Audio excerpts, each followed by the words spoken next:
Did you know there is a chemical that is linked to cancer and various behavioral issues in children that is used in over 2,000 food products in the USA? 2,000. This is not okay. If you agree that this needs to change, go ahead and hit that like button on this video. Let's make this viral. And stick around because there's actually something you and I can do to make a difference regarding this chemical today. And it's super easy and only takes 2 minutes. Now, before I share about that, though, I want to introduce myself to any of you who might not have met me. My name is Dana Kay. I'm an ADHD health and nutrition practitioner.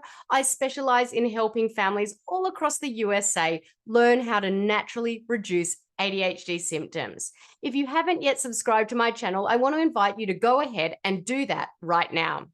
That way, you are never going to miss any of the videos that I put out.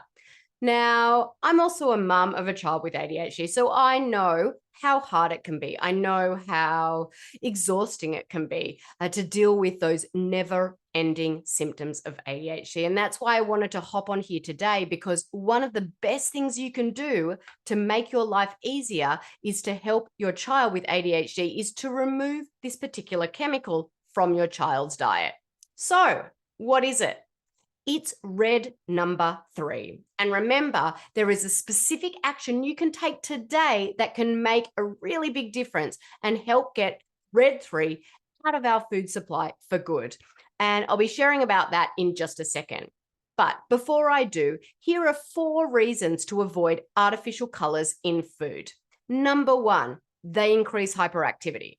There are numerous studies linking artificial colors with increased hyperactivity. In fact, one study even concluded that artificial colors were a general public health concern because of their effect on children. For children who already have a hard time managing hyperactivity, removing artificial colors can make a massive difference. Number 2, there are significant health risks associated with artificial colors. Studies have linked artificial colors to cancer, asthma, hives, ADHD, and other health concerns. Attitude magazine released an updated article not too long ago about the effects of artificial colors on ADHD, and this is what it said. Food additives adversely affect a population of children with ADHD. They went on to share 2 studies from the United Kingdom that proved food additives cause harm to children with ADHD. Now, I'm quoting their results here. In 2004, one studied healthy preschoolers after giving them either a placebo or 20 milligrams of artificial dye mix plus sodium benzoate. They found that when the children received the actual dye and sodium benzoate, they had a significant increase in hyperactivity. A significant increase in hyperactivity. Now, as a mum of a child with ADHD, I don't need anything that is going to give my son a significant increase in hyperactivity. And my guess is other parents of children with ADHD can totally relate. Here's what they found in a second study. In 2007, a research team led by UK researcher Donna McCann studied a group of 3-year-olds and 8 or 9-year-olds. It found that both hyperactive children and non-hyperactive children experienced increased hyperactivity scores when given artificial food colors and additives, suggesting that the dyes are a general public health concern. Did you catch the results of that one? It wasn't only children with ADHD who were more hyperactive after eating artificial colors, it was neurotypical children as well.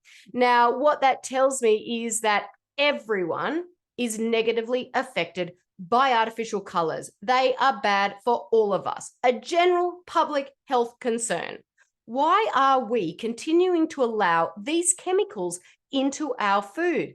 They provide absolutely no nutritional value. There is no good reason to ingest artificial colors.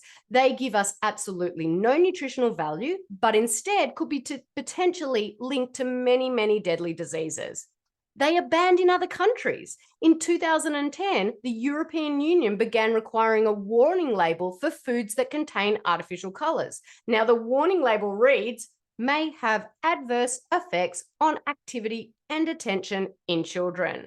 They did this because several studies that showed that artificial colors increase hyperactivity and negativity impact children with ADHD. But even with these studies, the FDA continues to allow these chemicals into our food. What I think it boils down to is this: the European Union has chosen to restrict the usage of artificial colors until they are proven safe. The US, in contrast, has chosen to continue their usage until they are proven dangerous.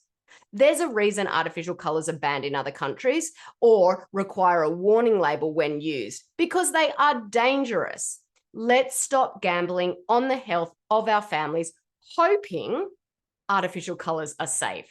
There are plenty of studies that show they're not. So let's stop consuming them one product at a time. This is not okay. Now, another thing that's crazy is that people can eat the same type of food in Britain and Australia and then in the US and eat very different ingredients. Companies actually use different formulas for American consumers than for those outside of the USA. In Britain, food is actually made with real ingredients, like actual food. But in America, chemicals are added to food with no warning label at all. This needs to change. Consumers in America should be offered the same ingredients as those outside of the USA, rather than their chemical counterparts.